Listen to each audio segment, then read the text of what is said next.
Olá, pessoal! Sejam todos muito bem-vindos, todas muito bem-vindas a mais uma edição do Touros e Ursos, o podcast do Seu Dinheiro.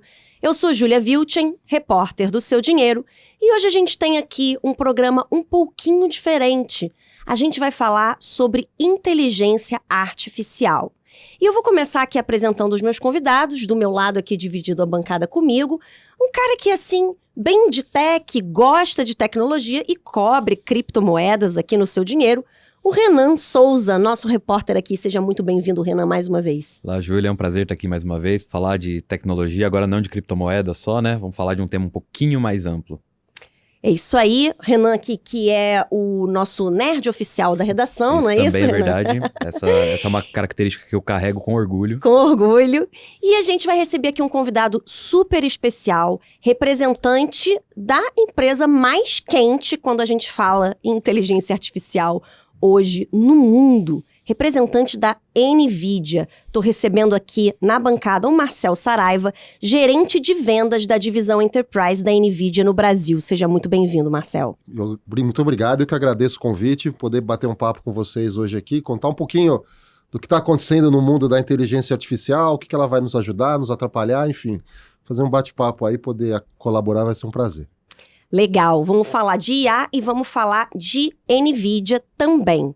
Bom, dando aqui só uma contextualizada, né, no nosso tema, para deixar todo mundo na mesma página, o início das aplicações comerciais da inteligência artificial, com o surgimento do ChatGPT, fez o mundo se voltar rapidamente para as possíveis aplicações da nova tecnologia e o ganho de produtividade que ela poderia gerar. Foi criado todo um novo segmento de negócios e inovação em torno dessa novidade que vem impulsionando a economia e o mercado de ações dos Estados Unidos, mesmo em tempos de juros altos no país, como vocês que já acompanham o Seu Dinheiro já devem saber bem, né? Nesse universo, justamente a empresa de maior destaque hoje tem sido a NVIDIA, fabricante de semicondutores cujos resultados são acompanhados com lupa pelos investidores, pois se tornaram o grande termômetro que mede a temperatura do mercado de IA no mundo.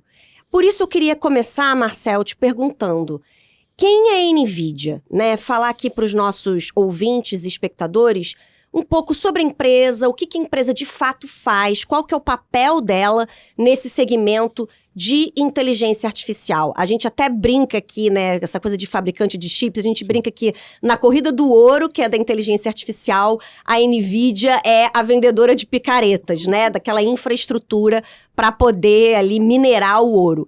É isso mesmo? Enfim, qual que é o papel da NVIDIA nessa cadeia? É um pouco mais do que isso, né? Bom, ela é uma empresa relativamente jovem, a NVIDIA tem 30 anos, ela foi fundada em 93, é uma empresa americana, baseada lá na Califórnia.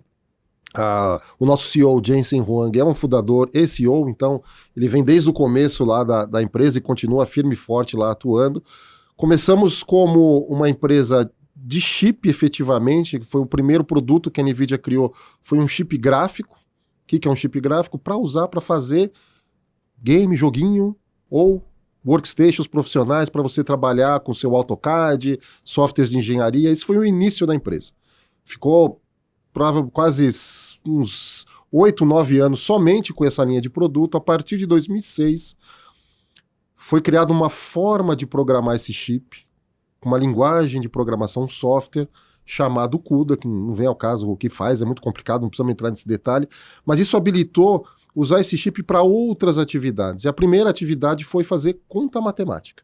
Então, empresas que tinham problemas matemáticos grandes e complexos começaram a usar esse chip com essa linguagem de programação para resolver esses problemas. Exemplos: NASA, institutos de pesquisa, Petrobras. Petrobras é um dos primeiros clientes globais da NVIDIA a usar esse chip para fazer cálculo para descobrir qual o melhor local para você perfurar um poço de petróleo, que é algo caríssimo, que exige um estudo geofísico intenso, com muita conta, muito cálculo, para achar o ponto exato. Porque se você errar, milhões e milhões de dólares foram desperdiçados. Se você acertar, milhões e milhões de dólares foram economizados e você vai conseguir extrair o petróleo. Então, era algo muito complexo que usava esse tipo de chip para fazer os cálculos, e foi muito bem. A NVIDIA percebeu, ela dá a primeira transformação, ela sai só de um chip gráfico e passa a fazer também esse chip de cálculo, porém adicionando a camada de software para acessar esse chip, vamos chamar assim. Continuamos fazendo isso por muitos anos, fazemos até hoje, mas isso era algo de muito nicho. Até que em 2012, uns pesquisadores lá nos Estados Unidos participaram de um concurso e tiveram a mesma ideia. Fizeram uma programação, o primeiro software, o primeiro algoritmo de inteligência artificial com um chip da NVIDIA, um chip gráfico, de joguinho. Porque eles perceberam que esse chip também era muito bom para cálculo. E inteligência artificial passa muito por cálculo matricial, é uma matemática quase que básica lá em cima de um chip.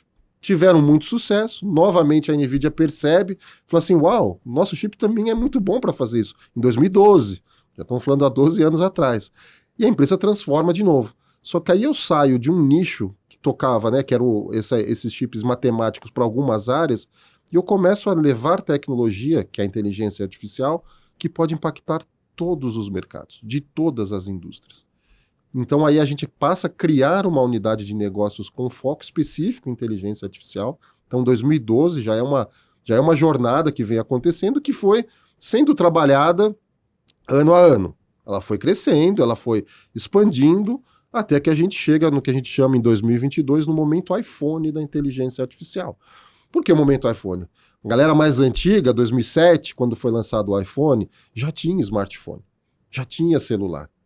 Eu tinha o meu BlackBerry lá, adorava. Até vi uma recordação outro dia, eu vi eu digitando ali que minha filha tirou uma foto. Falei, nossa, que saudades do meu BlackBerry. Adorava o teclado, achei que nunca ia digitar numa tela. Hoje eu desafio alguém a pegar o seu celular e ver se tem um teclado. Então já existia telefone, já existia smartphone, só que chega uma tecnologia que transforma a forma de fazer. E foi isso que aconteceu em 2022, com a chegada aí do ChatGPT, super famoso. Já vai fazer 2 anos, tá, gente? Passa super rápido, a gente às vezes não se dá conta dessa transformação. E nesse momento, algo que estava em algumas empresas, em algumas soluções, se tornou algo, vamos chamar assim, público. Que efetivamente, talvez 98% da população tangibilizou a inteligência artificial. Começou a chegar na mão das pessoas. Na mão, que aí é quando a tecnologia faz sentido, né? Que você dá um acesso em larga escala a um custo baixo. Isso, né? A tecnologia para de ser um problema e acaba sendo o meio, acaba sendo a solução. Então, nesse momento, o mundo acordou, vamos chamar assim, para a inteligência artificial. Só que eu já vinha trabalhando nisso há muito tempo. Então, para mim, foi quase que uma consequência. Obviamente que isso gerou uma escala muito grande, a gente está falando, né, no momento do lançamento lá, 100 milhões de usuários em 2 meses, é o recorde de qualquer aplicação na era da internet que a gente teve. Isso acabou despertando o investimento e a busca por tecnologias similares em todo o mundo. E aí o pessoal falou, puxa, mas para eu fazer esse tipo de coisa, o que eu preciso? Você precisa de dados, poder computacional, que eu resolvo, pessoas capacitadas para fazer isso e a capacidade de desenvolver o software e integrar. Então, né, na analogia do ouro com as pás, além de eu fornecer as pás, eu ensino o pessoal a transformar o ouro em joia. Então, essa eu acho que é a grande vantagem da NVIDIA, porque ela trabalha numa plataforma aberta, com quem quiser. Eu posso trabalhar com todos os fornecedores de nuvem, todos os fornecedores de hardware, desenvolvedores de softwares, startups, centros de pesquisa. Então é um ecossistema gigantesco que gira em torno da minha tecnologia, de hardware e de software. E ela é tão flexível que eu posso oferecer ela só o chip para quem quiser, eu posso oferecer só o software, ou eu posso oferecer os dois juntos, fica a critério do cliente, fica a critério do problema. Então essa flexibilidade permite diversas soluções serem criadas em torno da minha tecnologia. E aí você imagina uma tecnologia que o mundo inteiro está buscando utilizar, aí você olha os meus resultados, você vê o que aconteceu. Então, exatamente. Assim, é uma jornada. Você vê que não foi algo do dia para a noite. Muitas vezes fala assim, a NVIDIA tem sorte. Não, gente, não é sorte. É muito trabalho. Você falou que a NVIDIA é uma empresa jovem, Exato. Jovem no mundo das empresas em geral. Isso, mas no mundo técnico, 30 anos já não é tão jovem, não, né? É que às vezes o pessoal dos semicondutores normalmente tem 60 anos, 50 anos. Eu sou uma das últimas a chegar nessa brincadeira. Então, é relativamente jovem. Semicondutor é uma tecnologia já antiga. Exato. Mas a gente tem o perfil de startup. Sim. E isso e vai muito da postura do nosso CEO, do Jensen, de reagir rápido, de encontrar novos mercados. Isso é uma coisa que a gente faz com muito sucesso, que a gente acredita nesse mercado da inteligência artificial há muito tempo. Então a gente vem investindo, vem trabalhando nesse mercado há muito tempo. E era um mercado que não existia. Então, na hora que você vem num investimento a longo prazo e esse mercado acontece e você está praticamente sozinho, é sensacional, porque aí a sua tecnologia é o que habilita o mercado. Então, a gente tem um pouco desse comportamento de criar mercados, de criar demandas, e não buscar alguma coisa que já acontece e falar assim, eu quero participar desse mercado. A gente olha ao contrário, fala assim, puxa, qual é um problema interessante e complexo, porque os problemas mais complexos são os melhores para serem resolvidos, e se você resolve, você tem uma vantagem competitiva, e a gente vem fazendo isso há 30 anos. Acha um desafio grande, traz uma tecnologia, resolve, e rapidamente a minha tecnologia acaba sendo adotada em massa nesse mercado. Então, uma estratégia muito boa. E quais são alguns dos principais clientes da NVIDIA no mundo hoje? Então, se a gente pegar uma história passada, né, não tão distante, eu estava muito focado no mundo gráfico. Então, as grandes empresas que desenvolvem softwares gráficos, Adobes, editores de vídeo, mídia e entretenimento, área de games sempre foram os nossos principais clientes. Depois eu passei lá para os centros de pesquisa, as universidades, grandes corporações, aí com alguns segmentos na área aeroespacial, na área de energia, óleo e gás. Hoje, qualquer cliente de qualquer segmento pode ser um potencial cliente por conta da inteligência artificial. Então, eu falo de finanças, eu falo de saúde, eu falo de varejo. Assim, se eu separar, se eu eleger uma vertical, eu estou sendo... os outros vão ficar com ciúme. Não, mas eu estou usando bastante também. Não, mas eu estou usando bastante também. Então, hoje, qualquer cliente de qualquer vertical é um potencial cliente nosso. Obviamente que tem um hype aí, né, da inteligência artificial, que muita gente, às vezes, sai fazendo sem saber se realmente precisa usar essa tecnologia. A gente tenta, às vezes, segurar o pessoal, pôr o pé no chão e falar assim, não, calma. Você não está pronto para isso, não é o momento. É aquele negócio, né? Todo mundo hoje trabalha com tecnologia e inteligência artificial. Eu tenho que pôr. Todo mundo é uma tech. Outro dia eu vi uma escova de dente com inteligência artificial. Eu falei assim, não, gente, pelo amor de Deus, a gente não pode chegar nisso, né? Você tem que tomar muito cuidado, porque senão acaba sendo um problema. E quando a tecnologia é um problema, não dá certo. Então, hoje a gente realmente tem aí a sorte de estar nesse ecossistema e poder trabalhar com qualquer empresa de qualquer indústria. Obviamente que algumas estão um pouquinho mais na frente das outras por conta da maturidade digital. Então, o que eu chamo disso, né?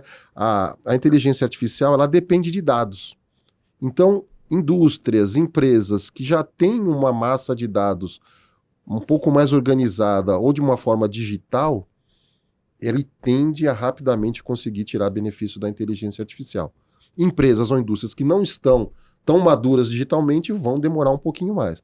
Então a gente pega no Brasil, por exemplo, o mercado financeiro, puxa, a gente já está digital há quanto tempo? Há muito tempo. Os dados já estão lá. O mercado financeiro, o sistema bancário do Brasil é um dos mais avançados tecnologicamente falando.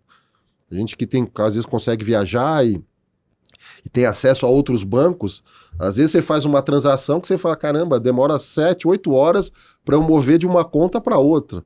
Aqui a gente faz um Pix no celular instantaneamente. Então a gente já está mais maduro. Então a tendência é o mercado, por exemplo, o mercado financeiro no Brasil de tirar benefício dessa tecnologia. Tem outros mercados que estão um pouquinho mais atrasados. Puxa, eu estava numa empresa média e ele tinha um problema interessante para resolver. Eu falei assim, puxa, então vamos pegar os seus dados históricos, aonde estão? O cara chegou com uma pasta, com vários aqui. Eu falei assim, então, agora temos um problema. Você precisa voltar 2 casinhas no tabuleiro e digitalizar essa informação.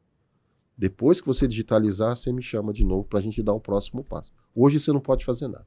Então, assim, essa maturidade é crítica aí para a gente ter sucesso nessa jornada da IA. Legal. Legal. Marcelo, pegando o que você falou da adoção do ChatGPT, né? Os chatbots, esses geradores de imagem, eles estão hoje no nosso celular, assim, é o que chega para o grande público. Mas eu acho que é interessante também pensar quais são aplicações pouco usuais, que a gente vê pouco no dia a dia para inteligência artificial, né? Como a gente falou aqui, escova de dente com inteligência artificial, essa eu não conhecia. Mas, por exemplo, aplicações na saúde, Sim. nas finanças, assim, quais são aplicações que a gente não vê assim num primeiro momento, mas que são interessantes para IA? A gente teve essa explosão de conhecimento da IA, né, de ter esse toque, né, você ter esse contato com a inteligência artificial por conta do ChatGPT, que ele usa uma tecnologia que a gente chama de inteligência artificial generativa.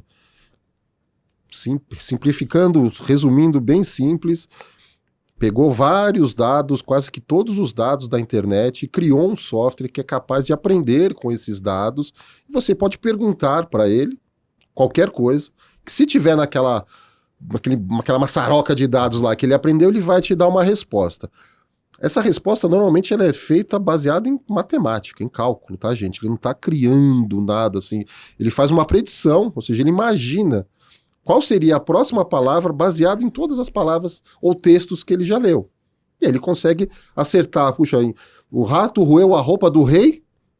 Qual que é a próxima palavra? Ele não vai criar, ele não está criando Roma, mas ele fala, puxa, eu tenho aqui tantos artigos de internet, de filmes, e novelas e histórias, que toda vez que aparece essa frase, a próxima palavra é Roma. E aí, qual a chance de acerto? 99,999. Ele faz essa conta e põe para você a palavra Roma. Puxa, ele é um gênio? Não. Ele, né, foi treinado, ele foi criado em cima dessa base. Então, essas aplicações de você pedir uma sugestão de texto, de um chatbot ou de um código de programação passaram a ser as primeiras que vão tirar benefício dessa tecnologia. Mas a gente já começa a ver outras coisas interessantes aparecendo. Por exemplo, a NVIDIA fez um trabalho super legal na área de saúde, que eu peguei esse mesmo conceito do modelo e eu treinei ele com informações de bioinformática, de biomédicas, de moléculas, de química. E hoje tem empresas do mercado de saúde, farmacêutico, perguntando para um modelo dele qual que seria uma combinação de moléculas para um próximo remédio. E aí esse softwarezinho vai lá e te dá talvez 20 opções baseadas em dados estatísticos e fala assim, olha, essas 20 moléculas aqui são as que tendem a ser as ideais para o seu remédio. Aí o pesquisador lá vai olhar, o cientista, o bioinformata, ele olha e fala, puxa, eu vou escolher essa primeira aqui. E aí ele vai fazer o teste clínico, vai fazer o teste empírico e fala assim, opa, deu certo, na primeira. Coisa que ele ia fazer talvez tentativa e erro por 2 anos. Então o tempo que ele levaria para chegar naquela conclusão sai de 2 anos para algumas horas. O tempo para a medicação chegar no mercado e a gente como usuário, como um paciente de repente de uma doença rara ou de uma nova doença já tem acesso ao medicamento. Essa é uma transformação muito legal, de você reduzir tempo de desenvolvimento, reduzir custo. Hoje a gente vê a parte de logística usando inteligência artificial. Qual o melhor local para eu posicionar as minhas caixas no meu armazém devido a uma possível demanda de Dia dos Namorados? Puxa, pega tudo que é chocolate, traz lá do fundo do armazém e põe na frente. Eu consigo entregar em 2 horas. Então quem vai comprar fala assim, puxa, eu consigo ter realmente o meu produto em 2 horas na minha casa. Recomendadores, quem já usou o e-commerce na vida? Digitei lá, falei, olha, eu quero comprar uma blusa. Aí ele vai lá e te sugere, quem comprou essa blusa também comprou essa calça. Como é que ele faz isso? Ele pega dados históricos, num período que ele tem que limitar, por quê? Porque se ele pegar todos os dados históricos, não dá tempo dele fazer a recomendação. Você não ia precisar de muito processador da NVIDIA, vai ficar feliz da vida, mas a conta não ia fechar. Ele ia gastar muito dinheiro para vender uma calça. Ele fala, não dá. Então ele limita essa volta no tempo. Então ele pega lá 6 meses no máximo, cruza com informações de alguns clientes e te faz uma recomendação. Como ele limita a quantidade de dados, ele erra mais. Se ele erra mais, ele vende menos. Então ele vai trabalhando lá na recomendação. A cada 100 recomendações que eu faço, eu consigo converter 10. Poxa, para ele tá bom. Agora imagina se eu pudesse treinar esse modelinho, esse robozinho de IA, e ele aprendesse com todos os dados da minha vida, todos, da minha empresa, tudo, sem exceção. Aí você cria esse modelinho e fica lá, agora cruza com todas as compras de todo mundo que já comprou aqui, aí ele cruza. Aí você pergunta para ele, se eu comprei uma blusa, qual seria uma recomendação interessante? Como ele tem a informação de tudo, ele já aprendeu sobre tudo da sua empresa, ele acerta na mosca qual é a melhor recomendação. E aí você sai de cada 100 para 10, de cada 100, 70. Quanto você aumentou de vendas? Para quem está vendendo é ótimo. Para quem está comprando, então, eu adoro receber recomendações. Eu adoro receber recomendação também, né? Certeira. Isso, exato. E aí é o ponto, porque não é só a recomendação. Então, puxa, recebe uma recomendação e fala, puxa, é exatamente isso que eu estava precisando. E às vezes é coisa básica. Por exemplo, fui viajar recentemente, comprei aquela câmera GoPro para fazer, né, um mergulho lá. Puxa, e não tinha me atentado do cartãozinho de memória que não vinha com a câmera. E eu falei, puxa, mas eu tenho um, só que o que eu tenho não dava conta, porque aumentou o volume de dados, a velocidade.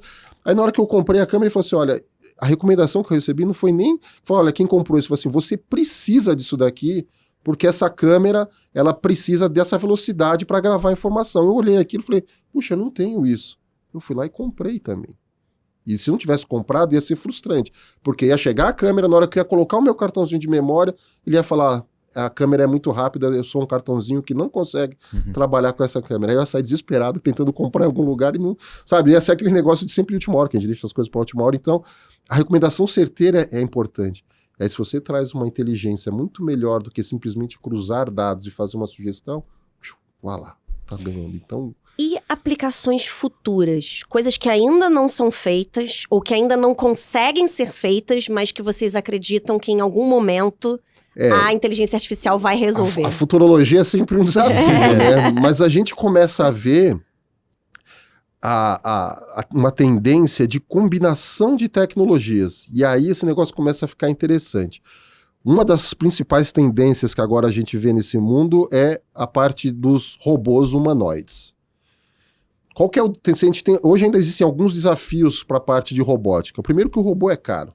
Então ele é muito caro, custa assim, é um produto super complexo, que demanda um investimento alto, então, puxa, dificulta um pouco o acesso a muita gente. Então essa é uma primeira barreira que em algum momento vai ser vencida. Segundo desafio, como é difícil programar um robô.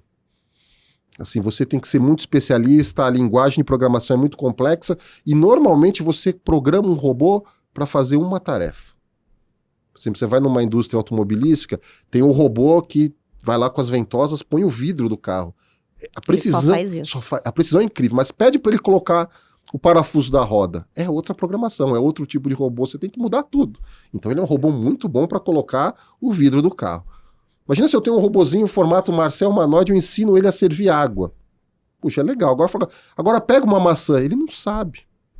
Aí o pessoal começou a pensar, falou assim, puxa, mas e se de repente eu colocar esses modelos de linguagem que aprendem tudo e colocasse uma câmera que ele visse o movimento, aprendesse com o movimento, treinaria esse modelo de linguagem e converteria, ao invés de ele me dar uma resposta que nem o ChatGPT, ele dá um texto, ele dá uma resposta que é a linguagem de programação do robô.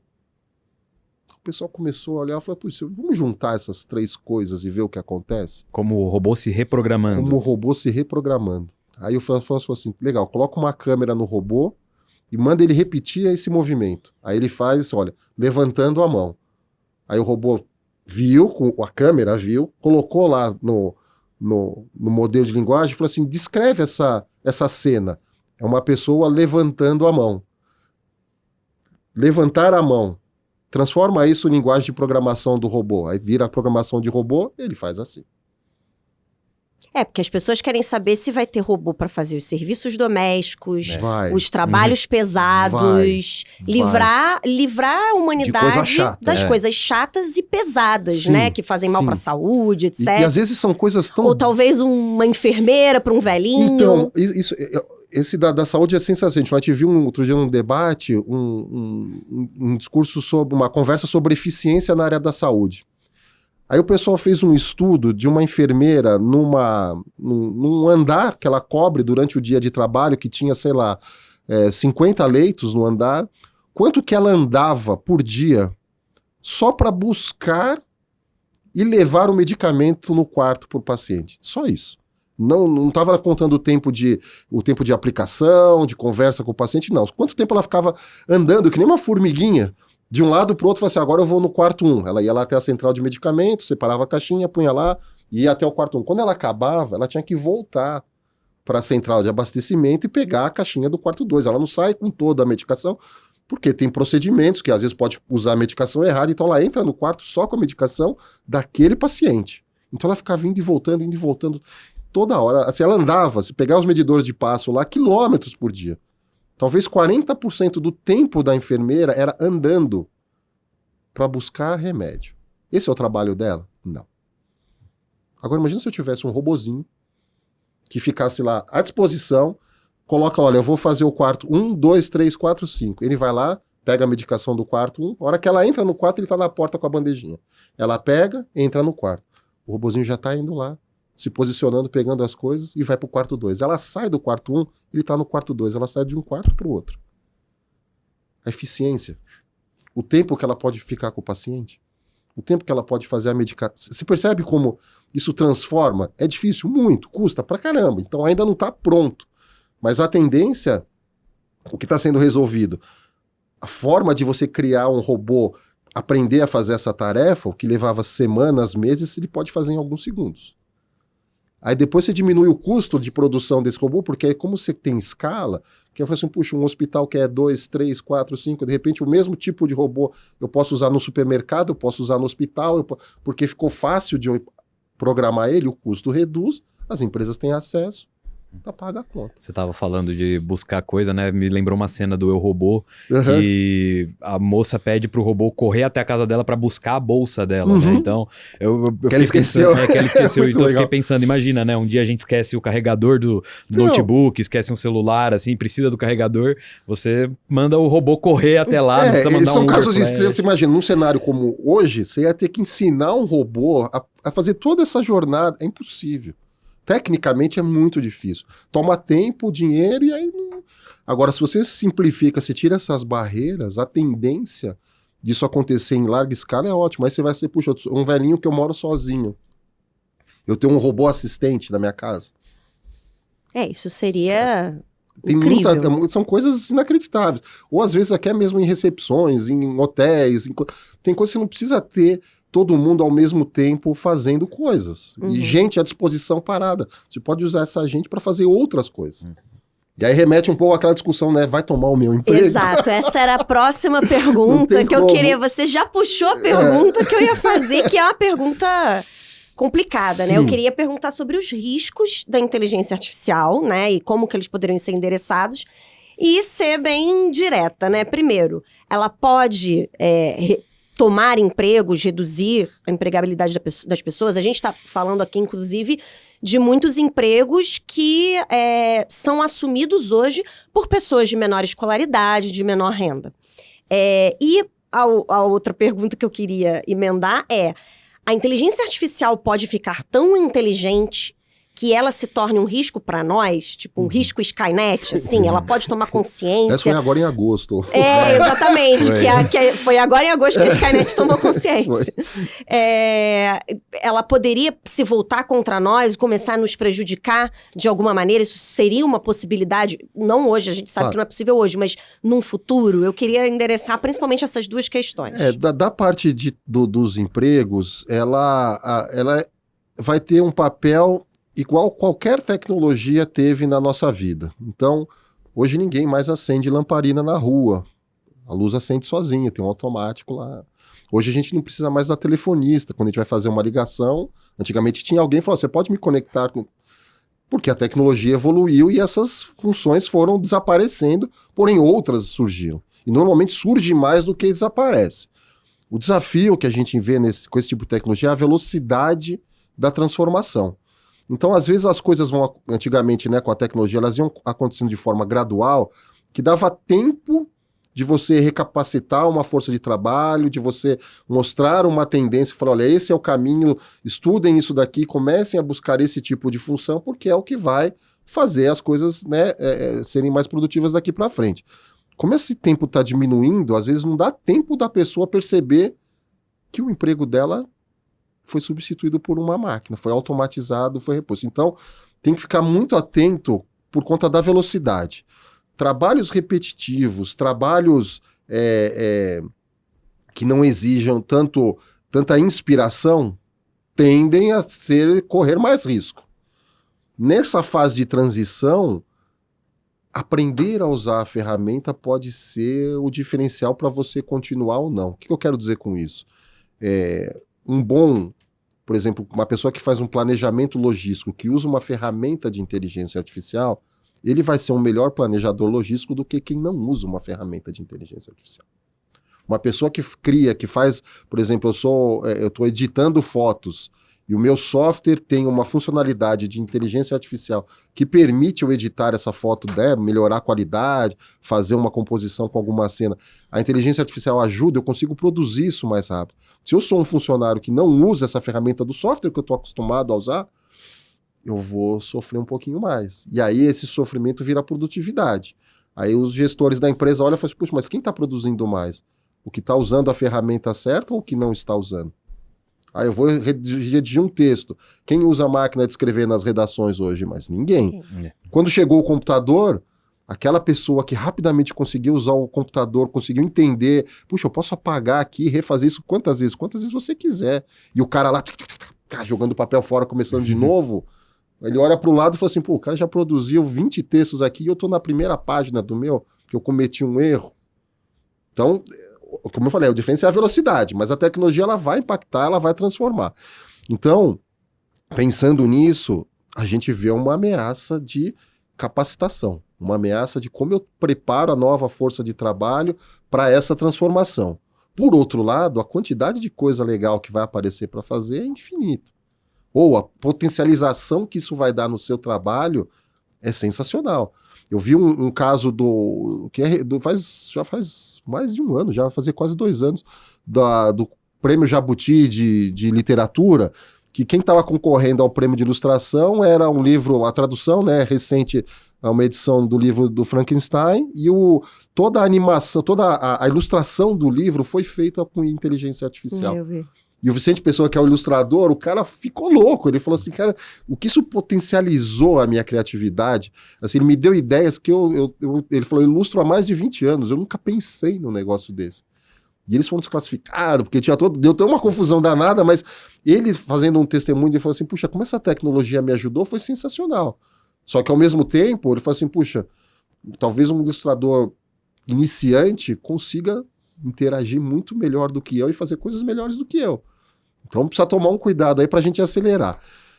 A máquina tomar o lugar da gente, Skynet, não. Mas a gente tem que ficar atento que isso é uma ferramenta. Ela pode ser usada para o bem ou ela pode ser usada para o mal. Cabe a nós usar de forma correta. E aí a gente entra naquela história de regulação, de legislação, de proteção, de uma série de coisas que você tem que estar pronto para quem usar isso de forma errada, de alguma forma ser punido, de alguma forma ser parado.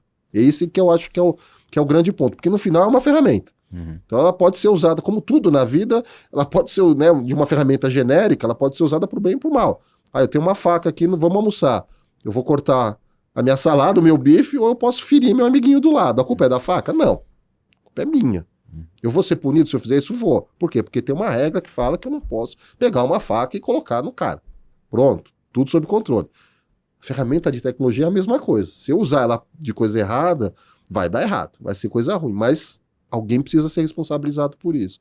Então acho que esse é o ponto. E aí vem a outra discussão, que é como que a sociedade se adequa a essas transformações. Quanto tempo eu levo para mudar uma lei?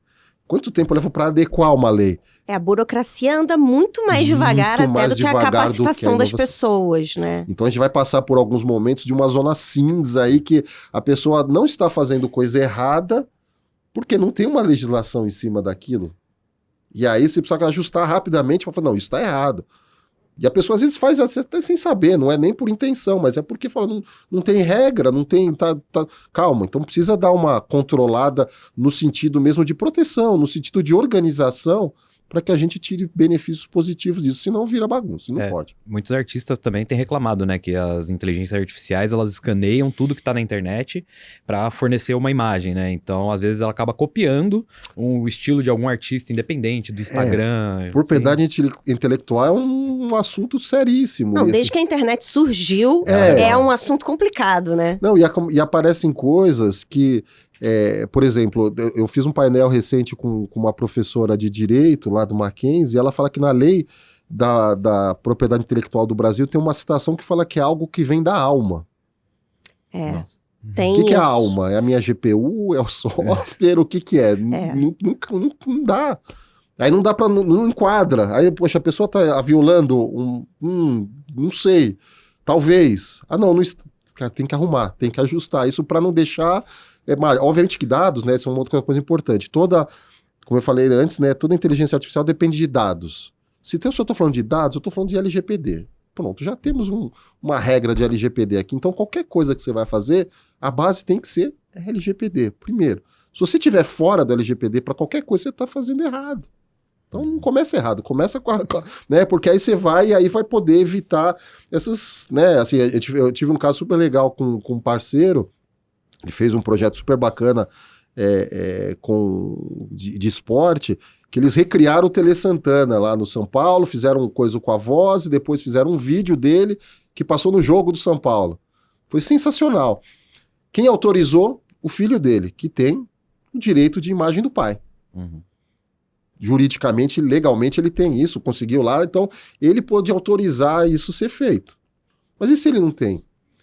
A empresa que ajudou eles a colaborar, até foi engraçado, que é uma empresa do nosso programa de startups, ela só autoriza usar uma imagem se a pessoa der uma prova de vida. Mas a pessoa já morreu.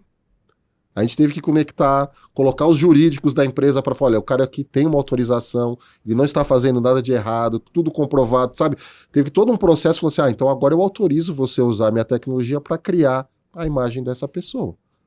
Então, além de fazer testamento vital, testamento dos bens e dizer se é doador de herança órgãos digital ou não, agora, vai ter que definir se meus descendentes vão ter meus direitos de direito imagem ou não, Então, vai poder usar, não vai. Quando a gente sai desse plano e vai para outro, de quem fica a conta do Instagram? Quem pode acessar? Eu quero deixar registrado aqui que não é para usar meu rosto. Pronto, eu também. Eu morri e sai daí. Então, eu acho que isso tem que ser uma opção da pessoa. Só que isso era um assunto que não se pensava há 5 anos atrás, há 10 anos atrás. Isso não era um problema que existia. Não existia, então criou-se um novo problema pela tecnologia. Puxa, como que a gente... não, vai ter que ser opção... não, a regra é a herança digital passa a ser dos herdeiros. Se a regra é essa, tá tudo bem.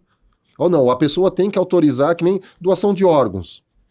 Eu ponho na minha carteira que eu aceito fazer doação de órgãos. Eu posso ter uma opção de não querer. E vou estar lá escrito que eu não dou, mas tem a regra. E aí se a pessoa vai lá, chega, né, puxa, teve um acidente, aconteceu, puxa, ele pode doar órgãos? Vai ver lá no documento. Pode, doa. Não pode, não doa. Não tem problema, não tem confusão. Foi combinado antes. O problema é que demora pra gente combinar as regrinhas do jogo pra sair na frente. Exatamente. E, Marcel, mudando um pouco de assunto, né? A NVIDIA agora tá muito em alta, né? Ela carrega o peso da coroa de ser uma das 7 magníficas, uma das grandes empresas aí do mundo, mas a cabeça de quem carrega a coroa nunca é tranquila, né?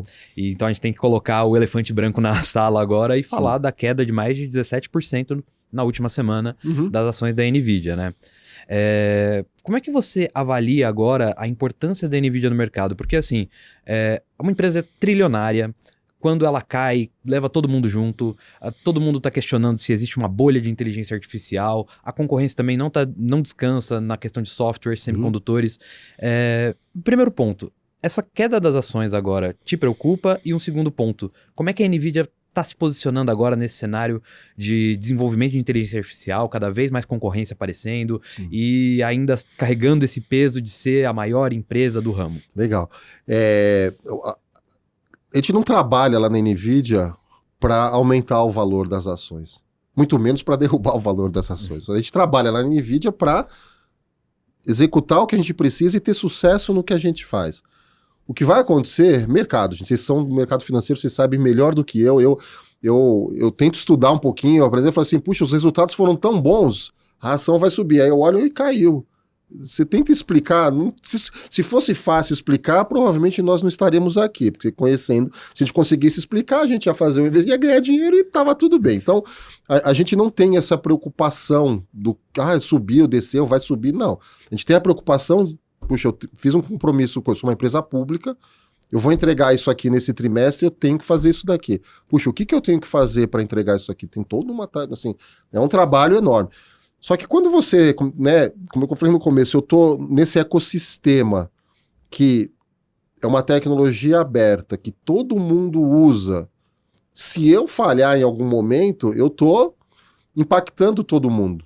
E o que para mim é falhar? Às vezes não entregar um produto, às vezes achar que alguma coisa vai funcionar e não funciona, o software que era para fazer tal coisa não faz direito. Puxa, isso... Então você tem uma responsabilidade grande do ponto de vista tecnológico, que a gente adora. A gente adora estar nesse ecossistema lá de poder ser a ferramenta da inovação que vai habilitar uma empresa a ter sucesso. Então, quando a gente teve a publicação dos resultados faz uma semana, né? Batemos lá o que era previsto, que eu acho que era 28 bilhões, fizemos 30, aí o mercado esperava acho que 20, 30 de coisa, a gente colocou 32 para o próximo, tudo bonito. No dia seguinte, as minhas ações caíram, só que todo o ecossistema subiu. Então, os fornecedores de software, de hardware, ele falou, puxa, eles subiram. É que o mercado esperava que a gente crescesse mais, né? Que precisava de fôlego, né?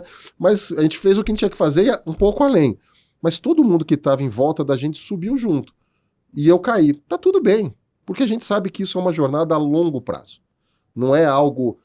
obviamente que teve um salto muito grande nos últimos 1 ano e meio, 1 ano, porque a demanda cresceu muito rápido, mas a gente sabe que isso é um pico, mas é só o começo. A montanha, a gente não chegou no topo da montanha e eu acho que para chegar nesse platô ainda vai demorar um tempo, porque a gente está falando só de algumas aplicações que estão tendo sucesso. Você imagina quando algumas aplicações virarem milhares de aplicações. Você imagina tem todo um legado computacional que precisa ser atualizado, e a tendência é que ele seja atualizado com a minha tecnologia. Por quê? Porque os softwares que estão sendo criados precisam da minha tecnologia e não da tecnologia anterior. Então, o que a gente chama de computação acelerada. Então, tem todo só de troca desse legado de data center que a gente tem, a gente fala mais de $1 trilhão de investimentos passados que precisam ser renovados. Depois, as aplicações novas. Eu dei o exemplo só do ChatGPT. Você imagina quantos OpenAIs like da vida tem hoje fazendo e trabalhando nesse ecossistema? Milhares.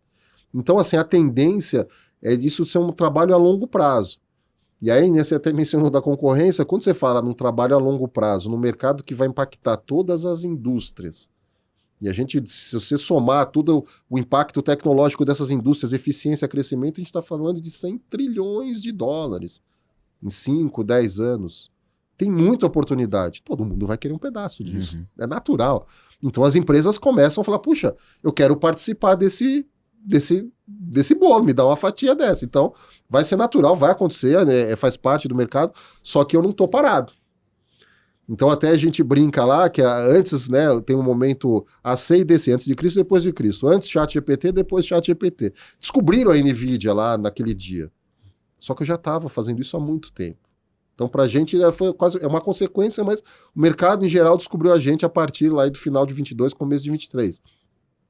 E a NVIDIA tinha 2 opções.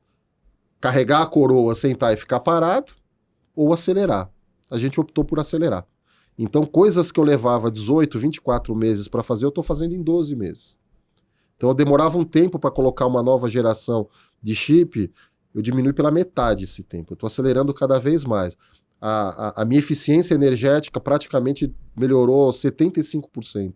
Hoje eu consigo, com a próxima geração de chips que eu tinha, uma tarefa que ia consumir 100 watts, agora ela vai consumir 25. É 1/4 do consumo energético para fazer a mesma tarefa. Aí eu fico mais eficiente. Aí custa menos para o meu cliente fazer a mesma tarefa. Você acha que ele vai escolher qual tecnologia? A decisão é sempre do cliente. Mas aí ele vai olhar, puxa, essa daqui faz mais rápido e economiza, eu tenho uma vantagem competitiva. E aí quem quiser brincar nesse playground tem que pensar nisso. Trabalhar no software, trabalhar no hardware, trazer eficiência, porque não é só o chip. Não é só o chip. Não adianta fazer um chip muito bom e você não ter um stack de software adequado, não ter um consumo adequado. E o vice-versa. Não adianta eu fazer um software adequado e não ter um chip adequado. Então, é um ecossistema super complexo, mas com uma oportunidade enorme. E a gente mira e continua acelerando aí para manter o crescimento. Então, é uma jornada longa. Podem ficar tranquilos aí que tem bastante. Estamos trabalhando bastante para isso. Legal, legal. Bom, acho que a gente pode encerrar aqui o nosso primeiro bloco, passar agora para o segundo bloco, que é o bloco dos touros e ursos, né? Os destaques aí, positivos e negativos da última semana, dos últimos dias, enfim, do momento. Mas antes só queria convidar todos aí que estão nos acompanhando a, se estiverem no YouTube do Seu Dinheiro, curtir o vídeo, se inscrever no nosso canal, se inscrever para receber as notificações de novos conteúdos, né? Enfim, recomendar esse vídeo para alguém que vocês acreditem que vai gostar desse conteúdo. Quem tiver aí também em alguma plataforma de áudio, nós estamos nas principais plataformas como Spotify, Apple Podcasts. Pode seguir a gente também lá, o Seu Dinheiro, nessas plataformas. Enfim, a gente está aí presente nessas plataformas, desses ecossistemas online aí de streaming. E eu queria agora passar para os touros e ursos, né? Nosso bloco mais animado. Os touros, os destaques positivos, aqueles que estão em alta. E os ursos, os destaques negativos, aqueles que estão em baixa. Lembrando sempre que o touro de hoje pode ser o urso de amanhã e vice-versa, porque a vida é uma roda, né? É dinâmico. Uma hora você tá em cima, outra hora você tá por baixo. E a gente sempre começa pelos ursos, né? E começa também pelo nosso convidado.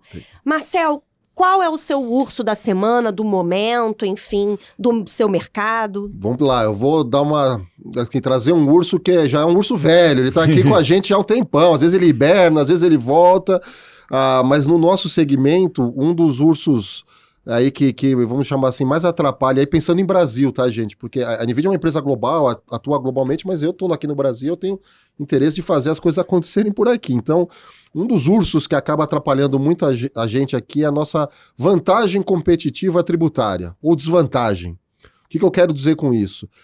Nessa corrida aí da inteligência artificial, existe uma demanda muito grande de capacidade computacional que fica dentro de um data center, que é um prédio gigantesco lá, com um monte de equipamento que precisa ser resfriado, que consome uma energia enorme, mas que realiza a tarefa para a gente. Pois bem, qual que é uma oportunidade legal? Puxa, falei de consumo de energia. Então, hoje já existe uma preocupação enorme das empresas para você ter energia limpa, o famoso ESG, né? Aquela preocupação global que é muito boa. O país que tem a melhor matriz energética do planeta é o Brasil. Puxa, então é uma ótima vantagem para a gente. Preciso de espaço físico para construir esses data centers. Putz, espaço nesse país não falta. E aí vem meu urso. A carga tributária para você trazer essa tecnologia para o Brasil é a pior de todas do planeta.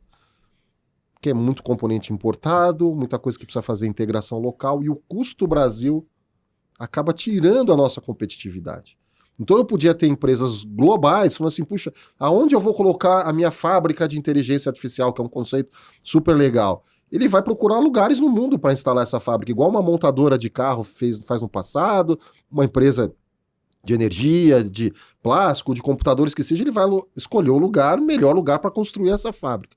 Imagina que você tem um lugar que a energia é a mais limpa, a mais barata, o espaço físico é ótimo, só que os equipamentos para você colocar lá dentro é o mais caro, que inviabiliza o custo da operação. Ele não vem para cá.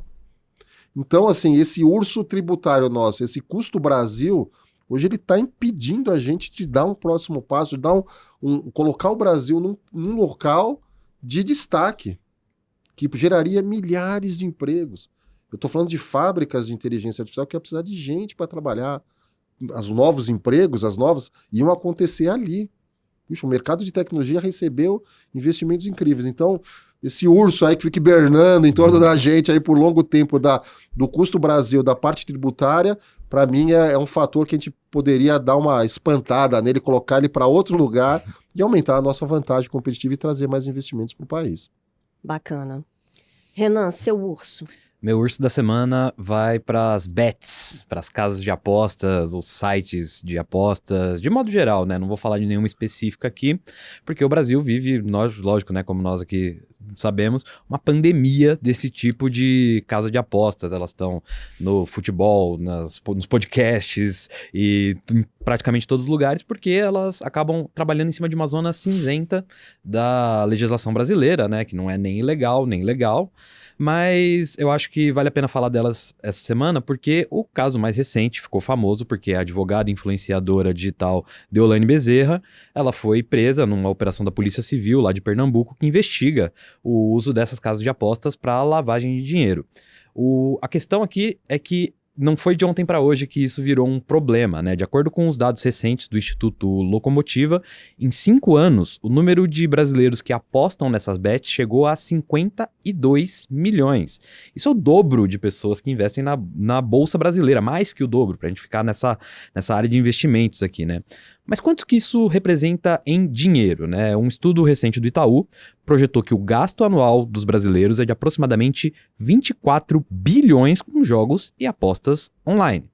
E para essa conta fechar, toda essa conta fechar, mais gente tem que perder do que ganhar.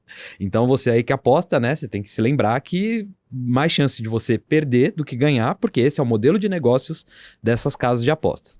Essa operação que investiga a Deolane é só uma das muitas operações contra casas e sites de apostas, e o Brasil já tem uma regulamentação que vai entrar em vigor no ano que vem, a partir do ano que vem, mas é sempre bom a gente reforçar e lembrar que a aposta não é investimento e que é uma forma de entretenimento, é um jogo divertido para você fazer com seus amigos e tal, mas elas não são chamadas de jogos de azar à toa. Então é por isso que vai o meu urso da semana para esse tipo de casa de aposta, site, bet, enfim, como queiram chamar.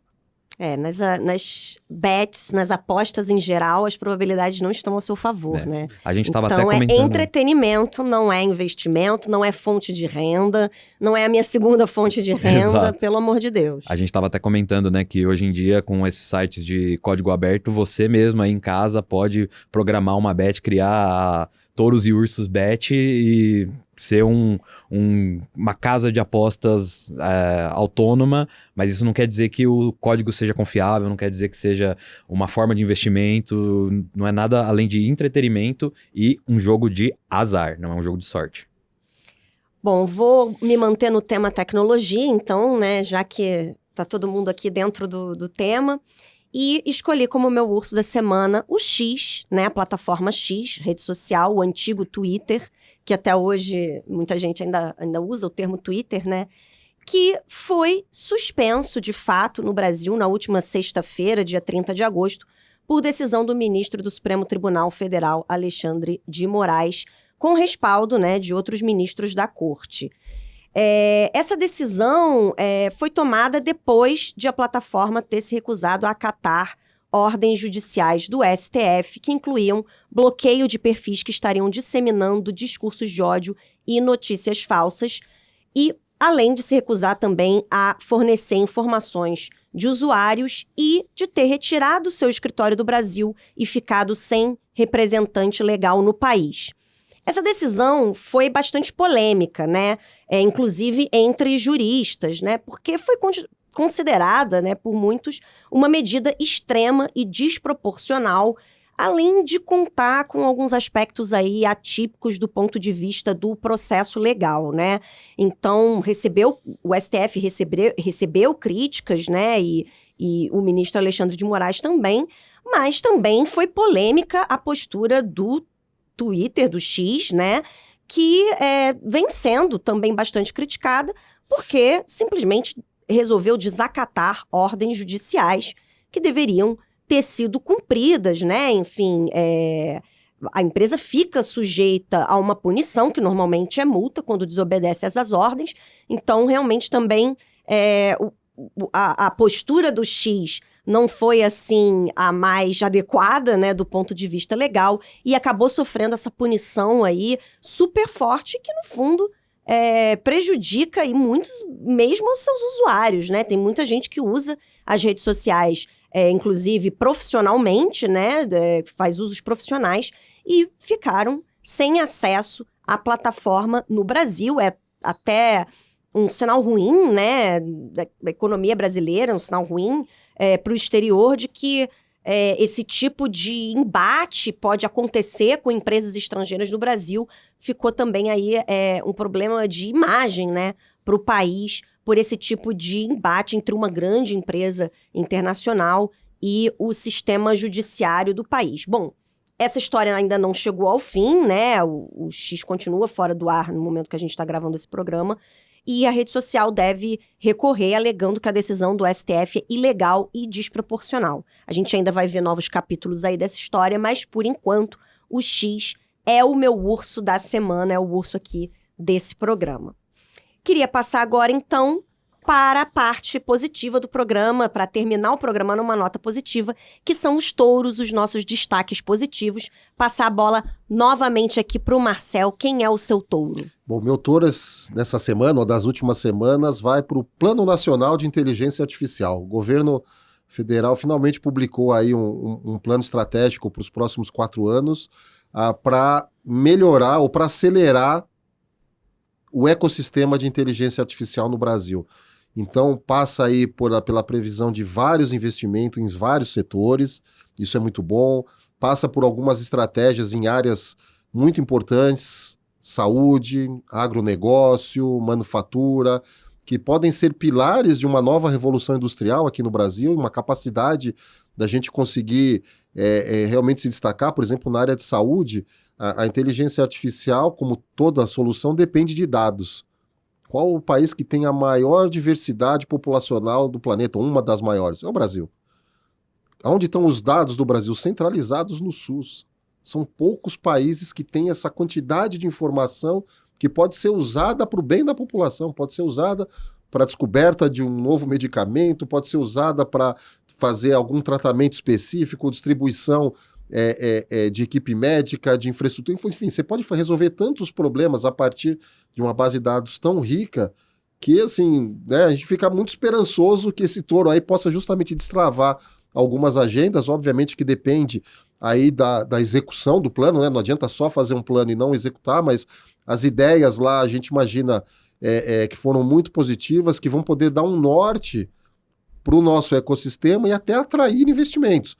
Enquanto lá o ursão lá está atrapalhando a gente de alguns lados, por outro lado, esse plano realmente pode acelerar e destravar algumas agendas bem interessantes que podem gerar emprego, que podem gerar capacitação. Tem muito investimento na área educacional para preparar a mão de obra futura aí que vai trabalhar com isso. Então, trabalhos aí com senais, com universidades, com institutos de pesquisa e desenvolvimento. Então, tem aí acendeu uma super luz aí que dá esperança para a gente colocar o Brasil no mapa aí da inteligência artificial, porque a gente está um pouco para trás, e se a gente não tivesse essa estratégia, né, no âmbito federal, um planejamento, algo que pudesse orientar um pouco o que estava acontecendo, a gente ia ficar muito mais para trás. Então, é um primeiro passo num caminho que a gente acredita que pode ser muito produtivo e muito positivo para a gente. Bacana. Vou passar na sua frente aqui rapidamente, Por Renan. favor. Eu vou destacar o meu touro da semana. Eu vou dar esse destaque para o PIB brasileiro, né? O PIB do segundo trimestre, que foi divulgado aí pelo IBGE nessa última semana, que cresceu já, né? O PIB brasileiro já tinha crescido 1% no primeiro trimestre, até foi revisado para cima, né? E agora, no segundo trimestre, cresceu 1,4%, acima da mediana das projeções do mercado, que era de uma alta de 0,9%. Foi um pibão aí, surpreendeu bastante para cima. Em relação ao segundo trimestre de 2023, né, na base anual, foi um crescimento de 3,3%, ou seja, a gente tem um crescimento anual aí acima de 3%, sendo que a mediana das estimativas também era mais baixa, era de 2,6%.